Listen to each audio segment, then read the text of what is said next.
जी अस्सलाम वालेकुम। मैं हूँ अवैस सलीम, मेरे साथ हैं वकार गिलानी। जावेद साहब हमें ज्वाइन करेंगे कुछ देर में, और हमारे खास मेहमान आज इस्लामाबाद से हैं फ़ारूक पताफी साहब। पताफी साहब कॉलम नवीस हैं।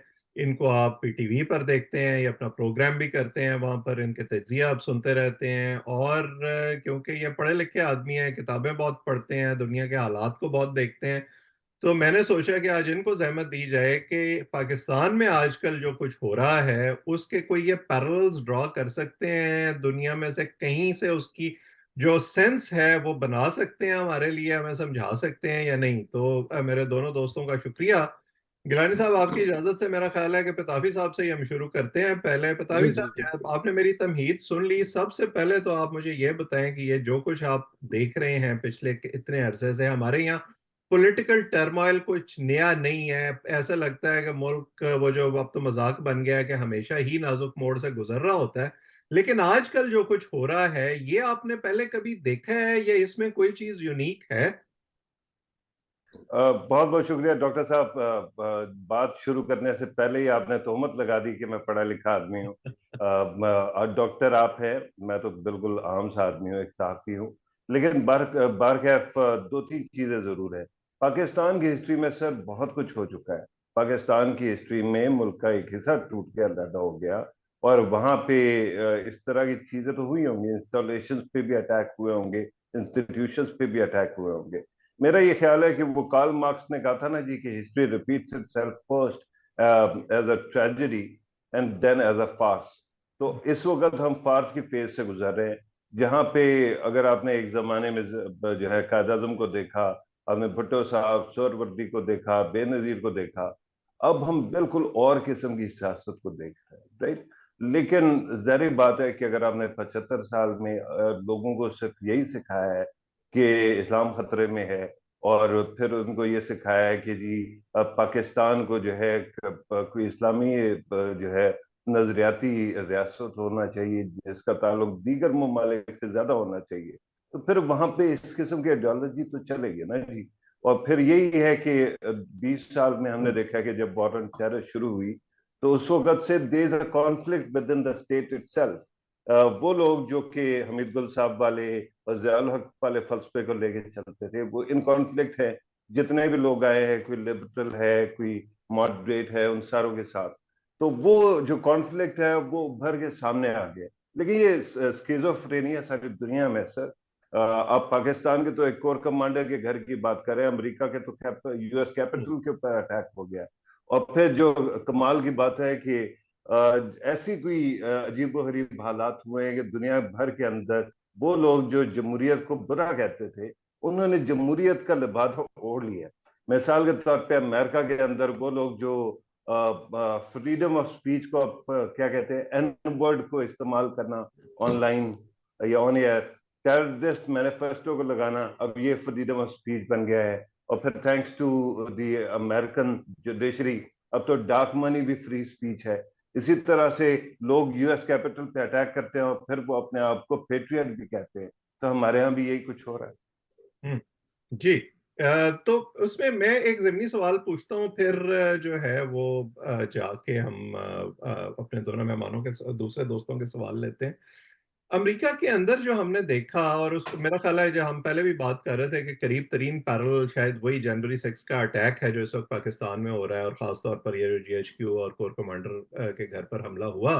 लेकिन उसके बाद हमने देखा कि उन लोगों पर तकरीबन 1,000 से ज्यादा लोग हैं जिन पर अभी तक मुकदमात चलाए गए हैं, वो जेलों में हैं। लेकिन हमने ना कोई धरना देखा, ना रिपब्लिकन पार्टी को उनको जो है वो कोई उनको ओन या डिसोन करते देखा। तो वो एक लॉ अपना कोर्स ले रहा है और मामलात आगे चल रहे हैं। हमारे यहाँ ये जो एक अभी हो गया है कि जी हमने पावर से तवाजुन अपने हक में कर रहे हैं, तो ये जो डुअल है, ये जो ट्राइबलिज्म है, ये हमें कहाँ लेके जाएगा? अच्छा, ये आपने बड़ी अच्छी बात की। मेरे ख्याल में इसके अंदर एक चीज को हमें जरूर फैक्टर इन करना चाहिए, और वो ये है कि अमेरिका की पॉलिटिक्स विदाउट विदाउट तो नहीं, लेकिन टर्बुलेंस के बाद 200 साल से ज्यादा गुजर चुका है ना उसके अंदर। हम्म, और उसके अंदर इंस्टीट्यूशंस भी इवॉल्व किए हैं, लेकिन फिर भी मुझे लगता है कि इस वक्त उनके इंस्टीट्यूशन बुरी तरह टैक्स्ड है। अमेरिका का सदर जब ओथ लेता है तो वहां पे लाइव ऑडियंस मौजूद नहीं होती इस दफा। राइट, 2020 में। इसी तरह से आपने कहा कि जो केसेस बने हैं उसके अंदर, अगर आपने फॉक्स को तो आप फॉलो करते ही होंगे डॉक्टर साहब, फॉक्स के अंदर तो बकायदा जो है ना वो ताने जनी होती है कि आप जो है ना ये कर रहे हैं और वो नहीं कर रहे। जो असर लोग हैं, जो कल्प्रिट्स हैं, उनको नहीं पकड़ रहे और इन लोगों को, मासूमों को पकड़ लिया। आपने देखा टकर टकर कार्लसन ने जो किया, बाद में उनके साथ जो कुछ हुआ। हमारे यहाँ मसला ये है कि हमारी एक तो हिस्ट्री है बहुत छोटी, दूसरा हम जो है कोई एक ऑर्गेनिकली इवॉल्व नेशन नहीं है। 75 साल पहले जब हम बने थे तो उससे पहले हमारा कोई जाहिर बात है कि जो आप मुतालिया पाकिस्तान में पढ़ते हैं उसके अंदर तो कहीं होगा, लेकिन वैसे जो है अदरवाइज आपकी कोई हिस्ट्री बहुत ज्यादा डायनेमिक और पुरानी नहीं है। तो इस वजह से मेरे ख्याल में इस कंट्री, इस मुल्क के अंदर इंस्टीट्यूशन, हमारे यहाँ भी और इंडिया के अंदर भी, वो इवॉल्व नहीं कर पाया सर। वो जो है ना कंजील किए हैं, कॉन्स्टिट्यूशन भी कंजील किया है, इंडिया का भी पाकिस्तान का भी। और उसकी वजह से आपने देखा है कि जब प्रेशर आता है तो इंडिया का कॉन्स्टिट्यूशन भी बैठ जाता है। हमारा कॉन्स्टिट्यूशन क्या, हमारे सारे इदारे बैठ जाते हैं मासूबाई एक के, जिसके ऊपर अब अटैक हो रहा है। जी गिलानी साहब। हाँ, बहुत शुक्रिया। ये आपने बड़ा एक जबरदस्त टॉपिक था। मैं ये अर्ज करना चाह रहा हूँ कि पाकिस्तान, इस तरह अमेरिका की आपने बात की, खैर पहले मैं ये बात करूं कि अमेरिका में अगर आज देखें, वो 6 जनवरी वाले में 1,000 लोगों पे मुकदमा हुआ। वहां पे कोई ऐसा नहीं हमें सीन नजर आता कि वहां पे आपने पॉलिटिकल लीडर्स को भी नॉमिनेट शुरू कर दिया है करना, लोगों की पकड़ दकड़ नाजायज शुरू कर दी है, और उसकी वहां पे आपने अपने बहुत सारे और सियासी मकासद पूरे करने शुरू कर दिए। यहाँ जो आज यहीं पे 9 मई में भी हुआ है, हम इसलिए यही पहले भी मुतालबा कर रहे थे कि आप लॉ को अपना कोर्स लेने दें, और जो जो इंडिविजुअल इंजॉल्व हैं उनकी बाकायदा इन्वेस्टिगेशन करें और तहकीकात करें, ना कि क्या राइयाँ करें इस पर, और ना कि आप एक गैर जानबदार और नॉन ट्रांसपेरेंट इन्वेस्टिगेशन करें। जहाँ तक पाकिस्तान के हमारे मसाइल की बात है, पाकिस्तान के तो 75 ईयर से हम देखें एक ही मसला नजर आ रहा है हमें, और वो है कि किस तरह ग्रेजुअली मिलिट्री जो है वो अपनी हेजमनी चाहती है, अथॉरिटी चाहती है, और वो पावर को कंट्रोल करना चाहती है। और हमने पिछले, अगर हम 8-9 साल से देख लें, 2014 से, जब से राहिल शरीफ साहब थे यहाँ पे, फिर उसके बाद कमर जावेद बाजवा साहब आए, और फिर उसके बाद अब ये आसिम मुनीर साहब आए हैं, तो उसमें हमने ये देखा कि ये क्राइसिस बहुत ज़्यादा डीपन कर गया, कि नवाज शरीफ साहब भी चाहते थे कि वो पावर को अपने पास कंट्रोल रखें, पॉलिसी को अपने तौर पे बनाएं, लेकिन उनको रोका गया, और राहिल शरीफ साहब ने भी उनको रोका। उसके बाद कमर जावेद बाजवा साहब को लाए, उनको भी उन्होंने रोका। उसके बाद अब देखिए इमरान खान साहब जब आए, वो जैसे भी आए, उस पे जो भी एलिगेशंस हैं कि वो किस तरह से एक ऑर्केस्ट्रेटेड कैंपेन थी सारी, जिसके नतीजे में वो प्राइम मिनिस्टर बने। लेकिन जब उन्होंने भी अपनी एक्सरसाइज, पावर एक्सरसाइज करना शुरू की, तो हमें यही नजर आया कि उनको बहुत सारे चैलेंजेस का सामना करना पड़ा। अभी तक पाकिस्तान का डायलेमा यही है, देखें कि वहां पे आप प्राइम मिनिस्टर तो हटा सकते हैं हमारे मुल्क में, लेकिन शायद कि आर्मी चीफ समझता है कि वो पूरे कानून से बालातर है, और उसको हटाया जाना शायद बहुत ही मुश्किल एक मरहला होगा इस मुल्क नहीं की गिलानी साहब, सियासत के लिए। वो अश्योरेंस दी है इमरान खान साहब ने कि मुझसे अगर किसी को कोई ऐसा खतरा है तो मैं ऐसा कुछ नहीं करूंगा। देखिए, इमरान खान साहब तो ओवर कॉन्फिडेंट है ना, उनकी एश्योरेंस को एक्सेप्ट अभी नहीं किया जाएगा। लेकिन यही खतरा था जिसने इमरान खान की हुकूमत गिराई। बुज़ाहिर तो जो मर्जी आप कहें, लेकिन सब जानते हैं, और फारूक साहब भी इस बारे में मेरा ख्याल है बहुत अच्छा तज्जिया दे सकते हैं, कि कमर जावेद बाजवा साहब को एक फेयर था कि शायद इमरान खान आप उन्हें हटाने वाला है और कोई नया आर्मी चीफ लगाने वाला है, जिसकी वजह से ये सारा पॉलिटिकल क्राइसिस जो है ब्री अप किया गया। और उसके बाद अब आने वाले चीफ को भी यही खतरा है, जिसकी वो अश्योरेंस, जिस तरह आपने कहा कि वो देने की कोशिश कर रहे हैं भाई, कि मैं आपको डी नोटिफाई नहीं करूंगा। तो मसला ये है कि देखें, इदारों को सोचना चाहिए कि जब तक हम इस मुल्क में जमहूरियत को प्रॉपरली आगे नहीं लेके चलेंगे, एक तालीम इस मुल्क में, इस मुआशरे में, एक जमहूरियत, इन दोनों की कंटिन्यूटी के बगैर ये मुल्क आगे नहीं चल सकता है। मैं आपको मिसाल देता हूँ, हमारे साथ इर्द गिर्द देख लें, ईरान ही देख लें हम, और जिस तरह आपने बात की, और जिस तरह पताही साहब कह रहे थे, यूरोप में आप देखें कि एक साइकिल आता है, बड़े अरसे बाद लेफ्ट की गवर्नमेंट्स आती है वहां पे, फिर बड़े अरसे बाद हम देखते हैं, अब स्वीडन देखें, जर्मनी देखें, फिर वहां पे एकदम हम देखते हैं कि एक्सट्रीम राइट वाले लोग आ गए हैं यार, लेकिन सिस्टम चलता रहता है। जब तक हम पाकिस्तान में जमहूरियत को मौका नहीं देंगे। इंडिया में आप देखें क्या है, इंडिया में क्या था कि पंडित जवाहरलाल नेहरू बड़े एक मजबूत वजीर आजम थे, और फिर कुछ अरसे बाद देखें कि इंदिरा गांधी उसके बाद बड़ी एक मजबूत वजीर आजम समझी गई। कांग्रेस का एक बड़ा होल्ड था, राजीव गांधी भी बड़े रहे, फिर उनकी असैसिनेशन के बाद आपने देखा कि सोनिया गांधी, और उनके बाद राहुल गांधी की वो इमेज और वो उस तरह से उनकी पसीराई नहीं है। अब जाके कहीं कर्नाटका में जाके हमने देखा कि कांग्रेस को वहां पे थोड़ी सी फतह मिली है, और आगे इलेक्शन में क्या होता है वो देखा जाएगा। ईरान में देखें आप, कभी आपके थोड़े वहां पे मॉडरेट आ जाते हैं, चाहे वो सारे खामनई साहब को मानते हैं, लेकिन वहां पे दो धड़े हैं, और कभी आप देखते हैं कि वहां पे राइट विंग वाले आ जाते हैं। तो मसला ये है कि जनाब अली, जब तक हम यहाँ पे जमहूरियत को चलने दें, ये लीडर खुद ही फिल्टर आउट हो जाएंगे यार। हम्म। नवाज शरीफ नहीं होगा, बेनजीर को ले लेंगे, बेनजीर नहीं थी तो आगे उनके बिलावल भुट्टो को अगर लोग पसंद करेंगे तो वोट दे देंगे, वो नहीं परफॉर्म करेंगे तो उन्हें जाने देंगे। तो यही पतावी साहब, मौका था मेरा कि जब कमर मेरा जावेद ख्याल है बाजवा साहब कि अगर ना चाहते और ये पूरा करने देते एक साल उनको, तो शायद पीटीआई वैसे ही फिल्टर आउट हो जाती, गिलानी, जिस ये तरह की जो इसकी उस जो वक्त बात बोला गया गिलानी था। साहब कर रहे हैं, पतावी साहब, ये जी। सवाल मेरे जहन में भी उठता है कि ये जो हमारे रीजन के दूसरे मुल्क हैं जिन्होंने ये सबक सीख लिया है कि कॉन्टिन्यूटी होगी, सिस्टम चलता रहेगा, तो शायद उसमें से चीजें फिल्टर हो जाएंगी और बेहतर हो जाएंगी। हमारे यहाँ जो मामलात हैं ये कब आएंगे? क्योंकि हमें तो, मुझे तो ऐसे लगता है कि हम ये सबक सीखने के बजाय बिल्कुल उसके उल्टी सिमत में दौड़ रहे हैं। अच्छा, डॉक्टर साहब, बहुत बहुत शुक्रिया। सवाल आपका बिल्कुल सही है मेरे ख्याल में, लेकिन ये जो इत्तका का ख्याल है ना, कि ऑटोमेटिकली कोई इत्तका हमारे मुल्क के अंदर हो जाएगा अगर जमहूरियत चलती रही, उसके ऊपर भी बहुत सारे सवाल खड़े हो गए। जो गिलानी साहब कह रहे थे, I mean he was you know preaching to the choir, preaching to the converted, क्योंकि मैंने हमेशा से यही आर्गुमेंट किया है कि जमहूरियत चलनी चाहिए। और मुझे अब मैं जिद में कहता हूं, क्योंकि 2018 में मैं आपको बड़ी मजेदार बात बताऊं कि 2008 में मैंने पीपल्स पार्टी को वोट डाला, राइट। यूसुफ रजा गिलानी को ही डायरेक्टली वोट डाला था और वो पीएम बने।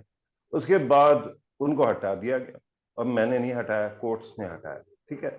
उसके बाद जो है मैंने मुस्लिम लीग नून को जो है 2013 में वोट दिया। मैंने कहा चलो जी, कोई तो खुश हो जाएगा। उसके बाद फिर अमेजिंगली उनको भी जो है मियां नवाज शरीफ को किसने हटाया? कोर्ट्स ने हटाया।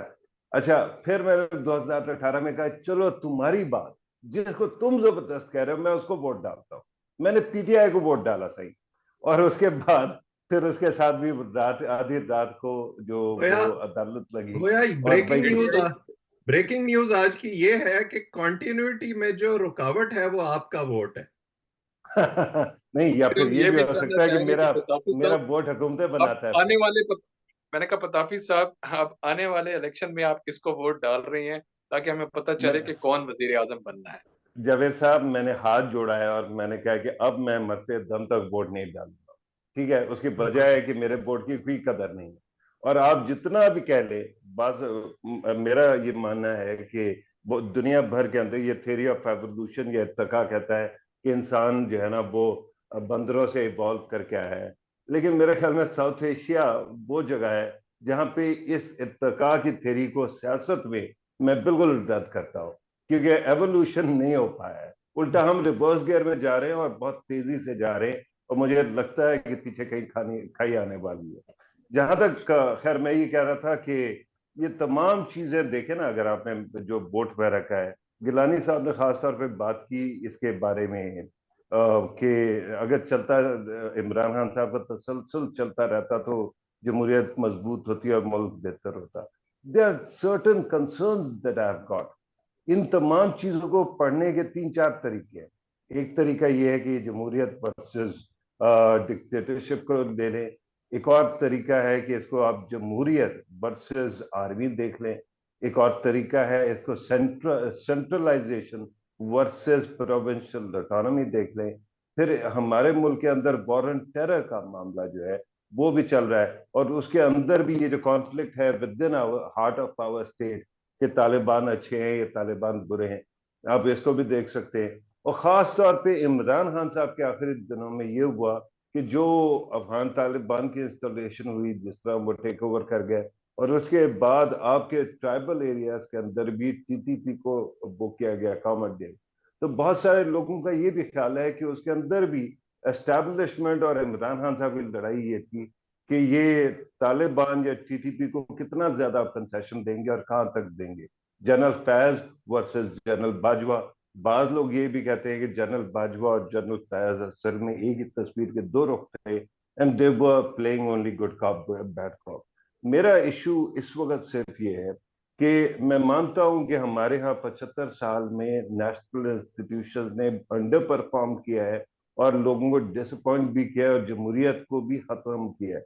लेकिन इस वक्त हमारे पास कौन सी चीजें हैं जो कि अश्योरेंस देती हैं कि अगर मैं बाहर निकलूं तो मुझे प्रोटेक्शन मिलेगी। एक तो ये है कि रियासत पाकिस्तान का वजूद इटसेल्फ बहुत इंपॉर्टेंट चीज है मेरे लिए, ठीक है। दूसरा ये है कि अगर दहशतगर्द आता है तो मुझे पता है कि फौज या ये LEAs जो है, लॉ इन्फोर्समेंट एजेंसी, उनके दस्ते में खड़ी होती है, मुझे प्रोटेक्शन देती है।